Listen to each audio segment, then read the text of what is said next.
இந்த படம் கத்தி மேல நடக்கிற மாதிரி ஒண்ணு ஜெயிக்கனா இல்லாட்டி நம்மளை போட்டு காலி பண்ணிடுவாங்க இந்த படத்துல. அப்படி ஒரு ரிஸ்கான ஒரு சப்ஜெக்ட் ஒரு ஆக்டருக்கு. 1001 திரைப்படத்துல என்னுடைய ரசிகனா நடிச்சேன். பொன்னியின் செல்வன் திரைப்படத்துல நான் ரொம்ப ஆசைப்பட்ட வந்தியத்தேவன் கதாபாத்திரத்துல பல வருஷம் கழிச்சு அது உங்களுக்கா அமைஞ்சது. நடிகர் சங்கத்துல நான் இருந்த பதவியில தான் நீங்க இருக்கு.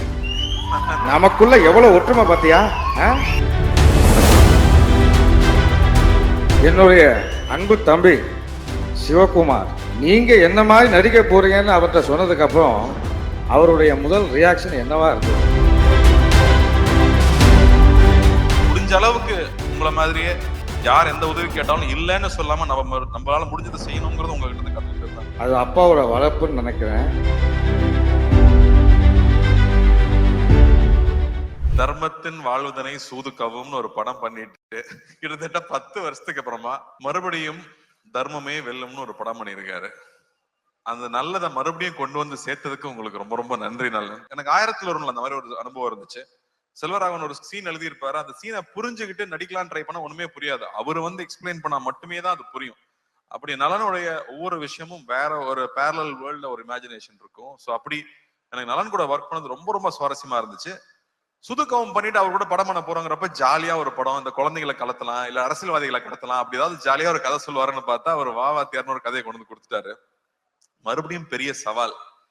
உண்மையா அந்த கதையை கேட்டுட்டு நலன் கூட ஒர்க் பண்ணணும்னு அவ்வளவு ஆசையா இருக்கு. ஆனா இந்த கேரக்டர் நம்மளால செய்ய முடியுமா? நம்ம மெமிக்ரி ஆர்டிஸ்ட் எல்லாம் கிடையாது, நமக்கு இது வருமான நைட்லாம் எனக்கு தூக்கமே வரல. அப்ப வந்து நம்ம நிறைய அந்த கோட்ஸ் எல்லாம் பார்ப்போம் இல்லையா, நம்ம அந்த மோட்டிவேஷனல் வீடியோ எல்லாம் பார்த்துட்டு இருப்போம்ல நைட்ல தெம்பு வேணும்னா. அப்படி பார்க்கும்போது அதுல ஒரு விஷயம் பார்த்தேன். ஒண்ணு ஜெயிக்கனா இல்லாட்டி நம்மளை போட்டு காலி பண்ணிடுவாங்க இந்த படத்துல. அப்படி ஒரு ரிஸ்கான ஒரு சப்ஜெக்ட் ஒரு ஆக்டருக்கு. ஆனா படமா ஜாலியான படம், என்டர்டெய்னிங்கான பிலிம். அவர் சொன்ன மாதிரி இது ஒரு 80s 90s தமிழ் சினிமாக்குன்னு ஒரு அடையாளம் இருக்கு. நம்ம எல்லாமே நம்ம ரூட்ஸை போய் தேடிட்டு இருக்கோம் இல்லையா? அப்படி தமிழ் சினிமாவுக்கு ஒரு அடையாளமா இருக்கிற மசாலா படங்களுக்கு ஒரு ட்ரிபியூட்டா அந்த படம் இருக்கணும் அப்படிங்கிறது அவருடைய எண்ணம். ஸோ ஒரு ஃபுல் அண்ட் ஃபுல் என்டர்டெய்னர். ஒரு பக்கம் வாத்தியாருங்கிற கேரக்டருக்கு அந்த கேரக்டருக்குள்ள இப்ப போலான்னு முடிவு பண்ணியாச்சு. உள்ள போனா அவர் ஒரு பெரிய கடல். புரட்சி தலைவர், மக்கள் திலகம், பொன்மன செம்மல்னு அவர் மக்கள் அவருக்கு வச்சிருக்கிற பேர் அவ்வளவு பெரிய பேர். அவரை பத்தி பேசினாலே புல்லரிக்குது எனக்கு. ஏன்னா அவரை பத்தி தெரிஞ்சுக்க ஆரம்பிச்சது இந்த படத்துக்குள்ள போனதுக்கு அப்புறம் தான். இன்னைக்கும் நீங்க வந்து ஒவ்வொரு வீட்டுக்கு போனீங்கன்னா அவரோட புகைப்படத்தை பார்க்க முடியும். ஒண்ணு அதுக்கு பொட்டு வச்சு மாலை போட்டு சாமி கும்பிட்டு இருப்பாங்க, இல்லாட்டி பெருமையா அந்த முகத்தை பார்க்கணுங்கிறதுக்காக வச்சிருப்பாங்க. அப்படி ஒரு பெரிய ஐகான். அவர் வெறும் 60s 90s 70s 80sல இருந்த ஒரு நடிகர் இல்ல, அவர் ஒரு எமோஷன். அவர் ஒரு தனி சகாப்தம். அவர் மாதிரி யாருமே சொல்ல முடியாது. அவர் வாழ்க்கையில சந்திக்காத கஷ்டம் கிடையாது.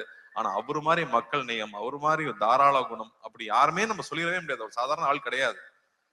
அவரு வந்து தமிழ் சினிமாவை மாத்திருக்காரு, தமிழ்நாட்டு அரசியலை மாத்திருக்காரு, எத்தனையோ பேர் வாழ்க்கையை மாத்திருக்காரு. அவர் ரசிகர்களுக்கு நல்லதே சொல்லி, நீங்க நல்லது சொன்னா கிரிஞ்சுன்னு சொல்லும் போது நான் நல்லதுதான் சொல்லுவேன், என் ரசிகனும் என்ன மாதிரிதான் இருக்கணும், நல்லதை மட்டுமே சொல்லி கொடுத்து தன் ரசிகனும் என்ன மாதிரியே இருக்கணும்னு பண்ணியிருக்காரு. அவரோட ரசிகர்கள் தண்ணி அடிக்க மாட்டாங்க, தம் அடிக்க மாட்டாங்க.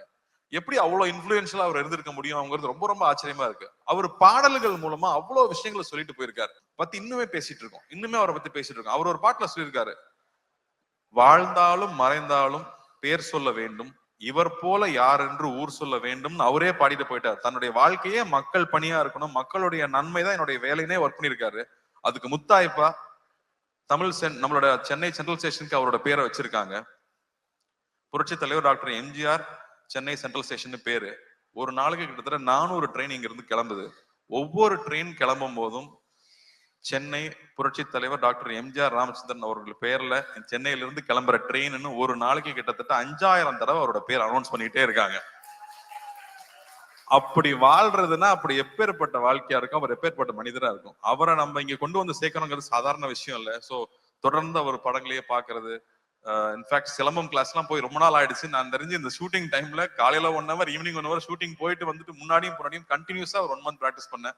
அனலர்ஸ் மாஸ்டர் தான் கூட நின்று அவர் அவங்க அப்பா கதையெல்லாம் சொல்லி, இன்ஃபேக்ட் வி ரியலி என்ஜாய். இது வந்து எங்க ஜெனரேஷனோட ட்ரிபியூட்டா சொல்லலாம். அண்ட் இந்த படத்துல வந்து வாத்தியாரா இருக்கணும்னு எல்லாம் சொல்லிட்டாங்க. ஆனா அதுக்கான மேக்கப் போடும்போது அவ்வளோ பயமா இருக்கும். பயந்தே நடிச்சிருக்கேன். பூர்ணிமா தேங்க்யூ. ஐ திங்க் ஒவ்வொரு காஸ்டியூமும் ஒரு 10-15 தடவை கரெக்ட் பண்ணிருப்போம். பொறுமையா ஒவ்வொன்றும் பர்ஃபெக்ஷன் வர வரைக்கும் பண்ணி கொடுத்துட்டே இருப்பாங்க. அதே மாதிரி செரீனா ஆகட்டும், என்னோட மேக்கப் மேன் முருகன் ஆகட்டும், அந்த மீசை வரையறதுல இருந்து அந்த உருவம் வேஷம் போட்டு வந்து அவரா நிற்கும் போது அவர் எப்படி இருந்திருப்பாருன்னு யோசிச்சோம்னா நமக்கு தலையெல்லாம் சுத்திடும். அவரை பத்தி கேள்விப்பட்ட கதைகள் அவ்வளவு கதைகள் வந்துட்டே இருக்கு. இன்னும் அவர் மக்களுக்கு போய் செஞ்ச விஷயங்கள், மக்களை போய் தொட்ட விஷயங்கள் 1 2 சொல்ல முடியாது, அவ்வளவு இருக்கு. ஒரு உதாரணம் சொல்றேன். அவருடைய கான்வாய் போயிட்டே இருக்குமா ராதாகிருஷ்ணன் ரோட்ல. அப்ப வந்து கால் இல்லாத ஒருத்தர் அங்க வந்து டெய்லி நின்னு கால்ல பாப்பாராம் கார் போகும்போது. ஏப்பா டெய்லி கால்ல வந்து நிக்கிறியா, எதுக்குப்பா இங்க நிக்கிறான்னு கேட்டதுக்கு, அவருன்னு உன்னை பார்க்கவா போறாரு, வண்டி வேகமா போகுதுன்னு சொன்னதுக்கு அவர் சொன்னாராம், கோயிலுக்கு நம்ம போறோம், சாமி நம்மளை பார்க்கணும், நான் போறோம், நாம தானே சாமியை பார்க்க போறோம், நான் தான் அவரை பார்க்க வந்தேன்னு சொன்னாராம். இப்படியே போயிட்டு இருந்த கார் ஒரு நாள் நின்றுருக்கு. அவரே இறங்கி வந்திருக்காரு. கையில எவ்வளவு பணம் இருந்ததுன்னு தெரியாது, எடுத்து கொடுத்திருக்காரு. கடை வச்சு பொழைச்சிக்க, பீடி சிகரெட் விற்க கூடாதுன்னு சொல்லியிருக்காராம். சோ ரொம்ப சந்தோஷமா இருக்கு இந்த படம் வெளியே வருதுங்கிறது. அதே மாதிரி கிருத்திக்கு ஃபர்ஸ்ட் தமிழ் படம். எல்லாரும் கீர்த்தி கீர்த்தின்னு கூப்பிடுறாங்க, எனக்கு கோவம் வரும், அது கிருத்திங்க அப்படின்னு. அதுவும் இல்லாம அவங்க வந்து நான் சின்ன வயசுல இருந்து உங்க ஃபேன்னு சொல்லி நம்மளை வெக்கப்பட வச்சிருவாங்க. செட்டுக்கு வந்து நம்மளை வெக்கப்பட வைக்கிற ஒரே ஆள் கிருத்தி தான். அவங்களை பாக்குறக்கே பயமா இருக்கு எனக்கு. All the best Krithi, you are a great dancer. First day ஷூட்ல வந்து அப்படி கால் மேல கால் போட்டு உட்காந்து what can I do for you அப்படிம்பாங்க. நம்ம ஜாலி டு மீட் யூன்னு சொல்லணும். தம்பி கார்த்தி, ஐயோ எப்படி இருக்கீங்க? நல்லா இருக்கேன் ஐயா. 1001 திரைப்படத்துல என்னுடைய ரசிகனா நடிச்சேன். பொன்னியின் செல்வன் திரைப்படத்துல நான் ரொம்ப ஆசைப்பட்ட வந்தியத்தேவன் கதாபாத்திரத்துல பல வருஷம் கழிச்சு அது உங்களுக்கா அமைஞ்சது. நடிகர் சங்கத்துல நான் இருந்த பதவியில தான் நீங்க இருக்க. நமக்குள்ள எவ்வளவு ஒற்றுமை பாத்தியா? உண்மையா சொல்லணும்னா உங்க ஆசீர்வாதம் எப்பவுமே எனக்கு வேணும். நான் பல நாள் பல சோதனைகள் இருக்கும்போது உங்களை நினைக்காம போனதே இல்லை. அந்த ஷார்ட் டைரக்டர் ஆக்ஷன் சொல்றதுக்கு முன்னாடி ஐயா நீங்க உள்ள இருந்து நடிச்சுக்கங்கன்னு சொல்லிட்டு தான் ஒவ்வொரு ஷாட்லயும் நடிச்சிருக்கேன். என்னோட ஆசீர்வாதம் உனக்கு எப்பயுமே இருக்கும். என்னுடைய அன்பு தம்பி சிவகுமார் என்னுடைய மிகப்பெரிய ரசிகர்னு உங்க எல்லாருக்கும் தெரியும். நீங்க என்ன மாதிரி நடிக்க போறீங்கன்னு அவர்கிட்ட சொன்னதுக்கு அப்புறம் அவருடைய முதல் ரியாக்ஷன் என்னவா இருந்தது? வாத்தியார் வாத்தியார்னு ஏன் சொல்றாங்கன்னா, எத்தனை சூப்பர் ஸ்டார் வந்தாலும் எல்லாத்துக்கும் பாதை போட்டு கொடுத்தது அவர் தான் வாத்தியார். அதனால அது பண்றப்ப ரொம்ப கேர்ஃபுல்லா இருக்கணும் அப்படின்னு சொன்னது. அண்ட் அதுக்கு எவ்வளவு மெனக்கெட்டுக்கணுங்கிறது. அப்பா கூட அவர் நடிச்சிருக்காரு. அப்ப வந்து சில ஆக்டர்ஸ் இருப்பாங்க, அவங்களுக்கு வந்து அடிக்கிற மாதிரி நடிக்கிற சீன் இருந்ததுன்னா அடிச்சிருவாங்களாம், அப்பதான் ரியலா இருக்கும்னு. அப்ப அப்பாவும் போய் அவர்கிட்ட சொல்லியிருக்காரு இந்த மாதிரி, ஆனா நீங்க அடிச்சிருங்கண்ணே, நீ நடிகன் தானே, நான் அடிக்கிற மாதிரி நடிக்கிறேன், நீ அடி வாங்கின மாதிரி நடின்னு சொல்லுவாராம். சோ அவ்வளவு கேர்ஃபுல்லா பாத்துக்கு வரான் ஒவ்வொரு ஆர்டிஸ்டையும். இன்னைக்கு இருக்கிற ஸ்டண்ட் யூனியன் ஆகட்டும், இன்னைக்கு இருக்கிற நடிகர் சங்கம் ஆகட்டும், எத்தனையோ சின்ன சின்ன யூனியன் ஆரம்பிச்சது அவர் தான். ஏன்னா எப்பவுமே அடுத்தவங்க நல்லா இருக்கணும்னு சொல்லி ஒவ்வொரு திட்டத்தையும் பிளான் பண்ணது அவரா தான் இருக்காரு. எல்லாத்துக்கும் முன்னோடியா அவரா தான் இருந்திருக்காருங்கிறது ரொம்ப ரொம்ப பெருமையான விஷயம் நமக்கு. அதனாலதான் அவர் என்னைக்குமே என்றும் மார்க்கண்டேனாவே இருக்காரு. வாழ்த்துக்கள்.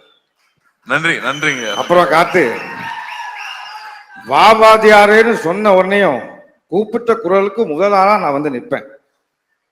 நீயும் அப்படிதான் நினைக்கிறேன், அப்படிதானே? அவரை பார்த்து கத்துக்கிட்டாதவங்களே யாருமே இருக்க முடியாது. யாரு என்ன கேட்டாலும் இல்லைன்னு சொல்றதே இல்லை. அது 2 3 வகை சொல்லுவாங்களாம். இருந்தா கொடுக்கறது, இருக்கிறதுல கொஞ்சம் கொடுக்கறது, இருக்கிறதையே கொடுக்கறது. இவர் இருக்கிறதையே கொடுக்குற ரகம். சோ அவங்க கிட்ட இருந்து தான் நிறைய கத்துக்கிறோம். எப்படி அடுத்தவங்களுக்கு செய்யணுங்கிறது அவங்க கிட்ட தான் கத்துக்கணும். சோ முடிஞ்ச அளவுக்கு உங்களை மாதிரியே யார் எந்த உதவி கேட்டாலும் இல்லைன்னு சொல்லாம நம்மளால முடிஞ்சதை செய்யணுங்கிறது உங்ககிட்ட இருந்து கத்துக்கிட்டது தான். அது அப்பாவோட வளர்ப்புன்னு நினைக்கிறேன். வாழ்த்துக்கள். நன்றி, ரொம்ப நன்றி.